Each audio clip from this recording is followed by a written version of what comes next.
I'm looking at Article 1, Section 7 right now, and go ahead and feel free to highlight this, make some notes around this. This is where you're going to find um, an outline, the basic structure of how a bill becomes a law. The process is much more complicated than this, but in its most basic form, Article 1, Section 7 talks about how a bill becomes a law. And the very first thing it says in Clause 1 is that all bills for raising revenue, and that's taxing, shall originate in the House of Representatives. The House of Representatives are closer to their constituents. They were the one branch that was chosen by the people. And so if we're going to take your money and tax you, we want to make sure that we're doing that in the branch of government that is most closely associated with the people. They've always been elected by the people. That's the first reason.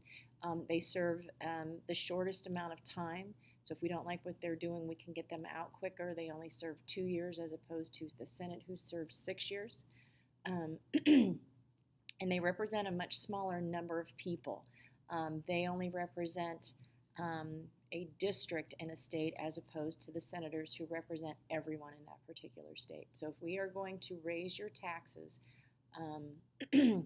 then it has to originate in the House. By custom, and you'll notice it's not in the Constitution, spending bills originate in the House of Representatives for the same exact reason. They're closer to the people, their constituents that they represent.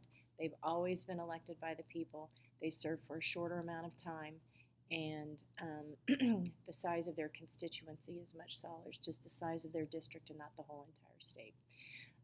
Clause 2 goes on to say, every bill which shall have passed the House of Representatives and the Senate shall, before it becomes law, be presented to the President of the United States. And so it does not obviously give the details of how this process works in the House and the Senate, but a bill has to go through the House and the Senate, and then it has to go to the President of the United States. And this is one of the checks that the President has on Congress. He or she has to approve it.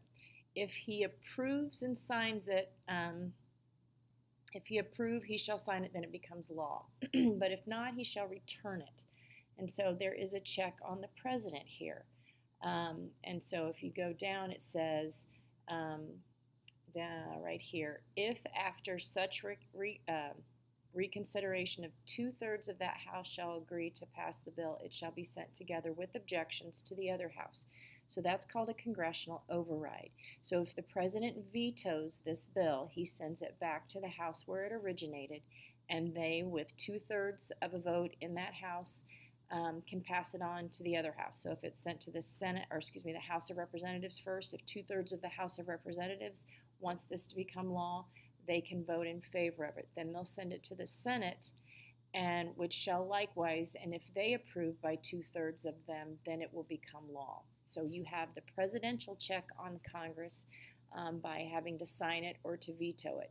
But then you have the Congress's check on the president where they can override with 2/3. Coming down here, if any bill shall not be returned by the president within 10 days. So if the president holds on to a bill, doesn't veto, doesn't sign it, just doesn't do anything with it, within 10 days, we're not counting Sunday in that 10 days, after shall be presented to him, the same shall become law. And so that's what happens is if they are still in session, and it goes down to say that in like manner as if he had signed it, unless the Congress by their adjournment prevents its return, which in case then it does not become law.